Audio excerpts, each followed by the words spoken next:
Qanday qilib oyiga bitta ikkita uy sotayotgan qurilish kompaniya sotuvlarini 49 tagacha oshirdik. Bugun shu haqida ko'rib chiqamiz. Assalomu alaykum, ismim Shahobiddin. Binox Real Estate kompaniyasi asoschisi va rahbariman. Novostroykalar sotuv sohasida 4 yildan oshiq tajribaga egaman. Bugun sizlar bilan real case misolida Zangiota City Residence loyihamizda qanaqa qilib sotuvlarini 49 tagacha oshirganimiz haqida gaplashamiz, ko'rib chiqamiz. Hozirgi kunda jamoamiz bilan birgalikda 4 tadan oshiq katta qurilish kompaniyalarini sotuv bo'limini outsource olib, o'zimiz to'liqligicha yuritamiz va xarajatlarni ham to'liq o'zimiz bo'ynimizga olganmiz. Shu kompaniyalardan biri Zangiota City Residence bugun sizlar bilan qanaqa qilib yaxshi natijalarga olib chiqqanimizni ko'rib chiqamiz. Videoni oxirigacha ko'rganlar uchun video oxirida maxsus sovg'amiz bor. Zangiota City Residence loyihamizda bizdan oldin qanaqa natijalar bo'ldi, bizdan keyin qanaqa natijalar bo'ldi, shularni hozir ko'rsatib beraman. Bizdan oldin natijalari oyiga 300 ta atrofida lead tushayotgandi. Tashriflar bo'lsa, bir oyda ofisga 20 ta atrofida sotuvlar bo'lsa, bitta ikkita oyiga bu mijozga to'g'ri keladigan uslovalarda. Tushum bo'lsa, oylik to'lovlar bilan qo'shib, o'sha yangi sotuvlarni qo'shib hisoblaganda oyiga 100-150 million atrofida tashkil qilayotgandi. Xo'p, kompaniyadagi asosiy muammolar reklamalar to'g'ri yoqilmaganligi, mijozlarga sotuvchilar to'g'ri aloqaga chiqmayotgani, xodimlar ishga vaqtida kelmasligi va biznes xodimlarga bog'lanib qolganligida bo'lgan. Hop, biz kelganimizdan keyin qanaqa ishlar qilindi va qanaqa natijalar bo'ldi? Shu haqida ko'rib chiqamiz. Birinchi o'rinda marketingda qilgan ishlarimizdan to'liq marketing analiz qildik.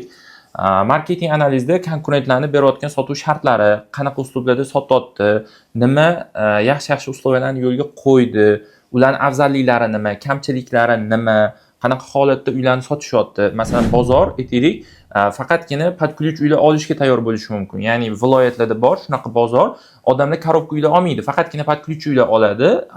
Siz agar faqatgina korobka uy qilib sotadigan bo'lsangiz, katta ehtimol bilan sotuvlaringiz yaxshi yurmasligi mumkin. Shuning uchun bozor analiz qilib, bozorga mos bo'lgan, bozor qabul qila oladigan takliflarni berish kerak. Bu marketing analizda aniq bo'ladi.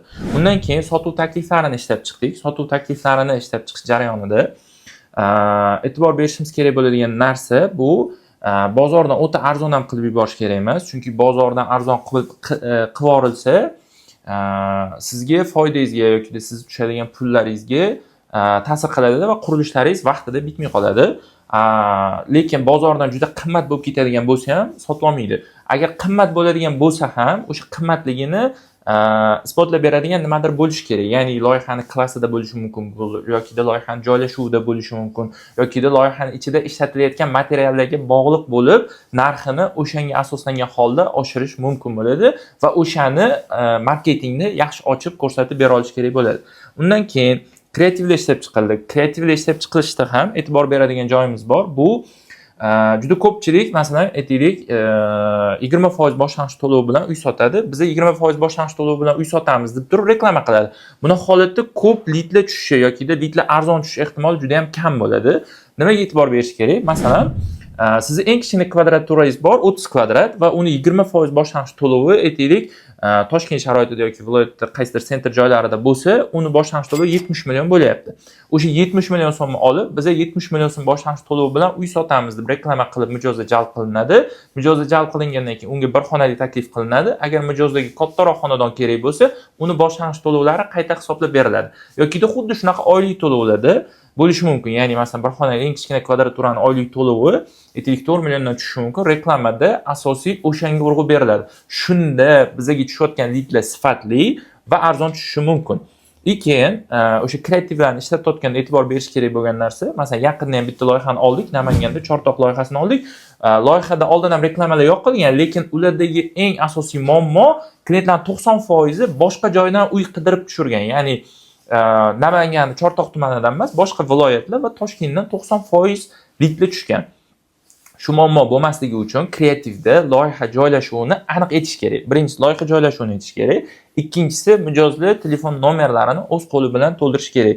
Bo'lmasam telefonni ko'tarmaslik, nedazmon ko'payib ketadi. Undan keyin lidlarning sifati tushib ketmasligi uchun boshlang'ich to'lov borligini aytilishi kerak. Bo'lmasa boshlang'ich to'lovsiz so'raydigan mijozlar ko'payib ketadi. Endi albatta bu boshlang'ich to'lovsiz sotadigan quruvchilar uchun emas, boshlang'ich to'lovli sotadigan quruvchilar uchun bu Biz ishlayotgan qurilish kompaniyalarining birontasida boshdan to'lovsiz uy sotmaymiz. Undan keyin qurilish muddati ozgina cho'zilganligi uchun qurilish kompaniyani haqida odamlarda ozgina negativlar paydo bo'lishi boshlagani uchun biz qurilish kompaniya haqida ko'proq otziv videolar va qurilish videolarini ishladik. Undan keyin ofisni yaxshiroq topib olish uchun, klientlar kelganda adashib qolmasligi uchun ofis atrofiga bayroqlar, bannerlar qulay topishi va ofis chiroyli ko'rsatish uchun shulardan foydalandik. Undan keyingi qilgan ishimiz mahalliy kanallardan foydalanish, ya'ni mahalliy Telegram kanallar, mahalliy Instagram kanallar va boshqa joylarda reklamalarni joylashtirish. Mahalliy kanallarning afzallik tomoni sizni eng sotib olishi loyalness baland bo'lgan odamlar, bu o'sha qurilish qilayotgan joyingizni atrofidagi odamlar.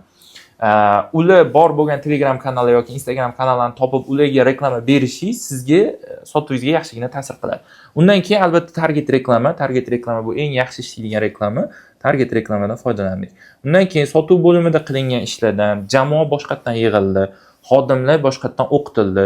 Chunki eski jamoa ishga soat 10 da, 11 da kelib, hammaga tanish, bu hamma quruvchilarga 10 da, 11 da kelib, kech payt soat 6 bo'lmasdan ketib qolishga o'rganib qolgan. Ish vaqtida telefon chiqarishga, boshqa narsaga o'rganib qolgan. Bor fokusni ishga qaratib, masalan 9 soat ish vaqti bo'lsa, 9 soat ish vaqtida faqat ish bilan band bo'lishga o'rganmagan. Shuning uchun boshqatdan jamoa yig'dik va ularni boshqatdan o'qitdik.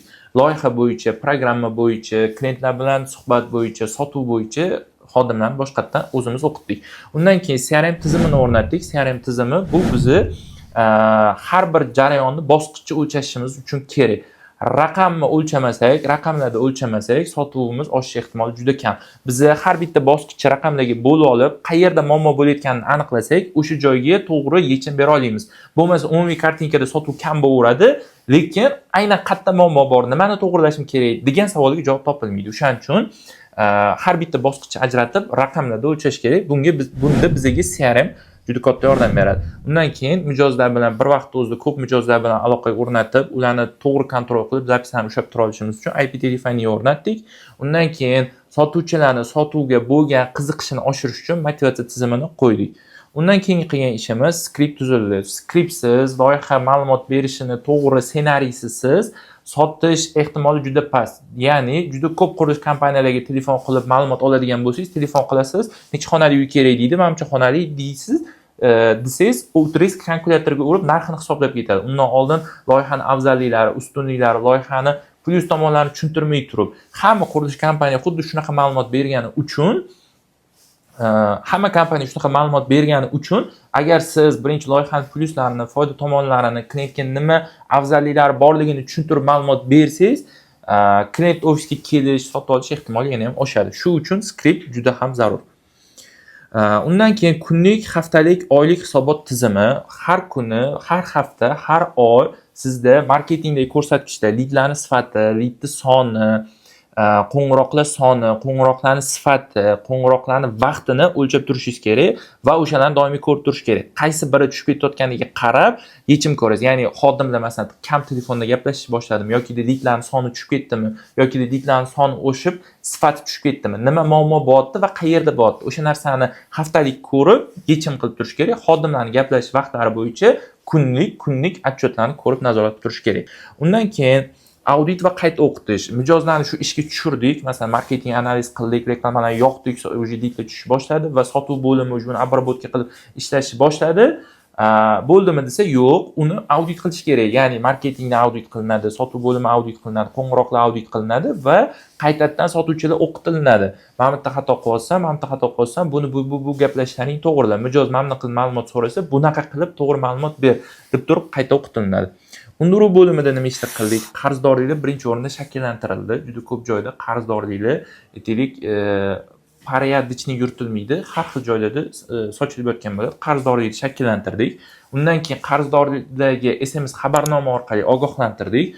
Undan keyin qo'ng'iroq orqali ogohlantirdik. Qo'ng'iroqda ham mijozlar biz haqimizda negativ fikrga borib qolmasligi uchun chiroyli tushuntirish skriptlarini tuzib chiqib, o'sha skript qo'ng'iroq ssenariysi asosida sotuvchilarimiz klientlarga bog'lanib pullarni undirishdi. Shunda ham to'lamagan klientlar uchun, shunda ham pullarni to'lamagan mijozlar uchun u yoqda unaqa muammo bo'lmagan. O'zi xat yuborish orqali muammoni hal qilsa bo'ladi. Xat yuborsa mijozda qo'rquv paydo bo'ladi, shartnomani bir tomonlama bekor qilish mumkin degan.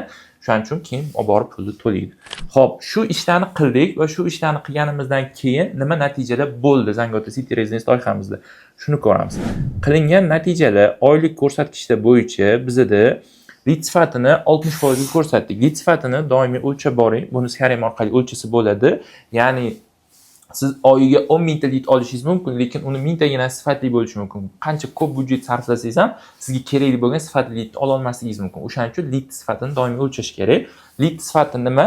Bu telefonni ko'targan va men shu odamman, zaifga qoldirgan odamman va shu loyihaga qiziqdim degan odam bu sifatli lead. Ya'ni sizga 1000 ta mijoz tushsa, o'shaning 600 tasi shunaqa desa, demak sizda 60% sifatli mijozlar. Bizda o'sha ko'rsatkich 60% bo'lgan va o'rtacha bir oyda men bazalarni topmasdan turib, to'g'ridan-to'g'ri reklamalar orqali biz olgan leadlarimiz 2000 ta o'rtachani tashkil qildi va ofisga undan tashrifi odamlarni olib kelganimiz 150 tadan ortiq odamlarni ofisga tashrif qilib olib keldik va undan 49 ta sotuv qildik. 49 ta sotuv qilib qo'ng'iroqlarimiz bunda 5000 tadan bir oyda oylik qo'ng'iroqlaringizni o'lchasangiz ham bo'ladi. Bir oyda sotuvchilaringiz nechta qo'ng'iroq qilyapti? Bizda sotuvchilar 4 ta sotuvchi ishlagan, bir oyda 5000 ta o'rtacha qo'ng'iroq va 150 soatdan oshiq mijozlar bilan, klientlar bilan gaplashishgan. Xo'p, sotuvlarimiz umumiy 49 ta bo'ldi. O'zi boshida sotuv takliflarini ishlab chiqishda boshiga qaytsak, birinchi o'rinda ko'riladigan narsa o'zi bizga qurilishga qancha pul kerak degan savoldan kelib chiqadi. Qurilishga har doim qancha ko'p pul bo'lsa shuncha yaxshi, buni bilaman. Lekin o'zi idealniy qurilishi grafik asosida ketish kerak bo'ladigan summa kerak bo'ladi. Summa bo'ladi. Masalan, aytaylik, oyiga 2 milliard pul kerak, meni qurilishim idealniy ketishi uchun 2 yilda yoki 2,5 yilda bitishi uchun degan bitta ssenariy bo'ladi. O'sha summani aniqlab olinadi va o'sha summaga asosan sotuv takliflari ishlab chiqariladi va o'sha takliflarga asosan biz oyiga nechta sotishimiz kerak degan plan paydo bo'ladi va o'sha planga asosan konversiyani o'lchab olib reklamalar yoqilinadi. Bu yoqda ham xuddi shu ish qilganmiz. Bu yoqda qurilishiga o'rtacha 1,5 milliard pul kerak bo'lgan. 1,5 milliard pulni undirishimiz uchun biz o'rtacha boshlang'ich to'lovimiz endi u chekkaroq joyda bo'lgani hisobiga 50 million, 60 million, 70 million boshlang'ich to'lovlar bilan sotganmiz. O'sha boshlang'ich to'lovlikdan 20 tadan 30 tagacha uy sotganimizda o'sha kerak bo'ladigan summani chiqarishimiz kerak bo'lgan va biz planni bemalol oylik bizga berilgan planni bemalol oshig'i bilan ham bajarib bera olganmiz. Videoni oxirigacha ko'rganingiz uchun hammaga rahmat. Agar mabodo sizda ham shunaqa muammolar bo'layotgan bo'lsa va qanaqa qilib yechim qilishni, nima yechimlar qilishni bilmayotgan bo'lsangiz, bizni boshida aytgan sovg'am 5 tagina quruvchi uchun uni sotuv bo'limini audit qilib, qayerda muammolar, marketing, call center, sotuv, undiruv bo'limlarini audit qilib, qayerda muammolar bor va ularga qanaqa yechim qilish kerakligi bo'yicha bepul takliflarni beramiz, audit qilib. Agar mabodo o'zingiz qila olmasangiz, biz o'zimiz ham o'z zimmamizga olib qilib berishimiz mumkin. Video pastida havola qoldiramiz. Havola orqali o'tib, nomeringizni, ma'lumotlaringizni to'ldirib qoldirsangiz, bizning jamoadagilar sizga aloqaga chiqadi.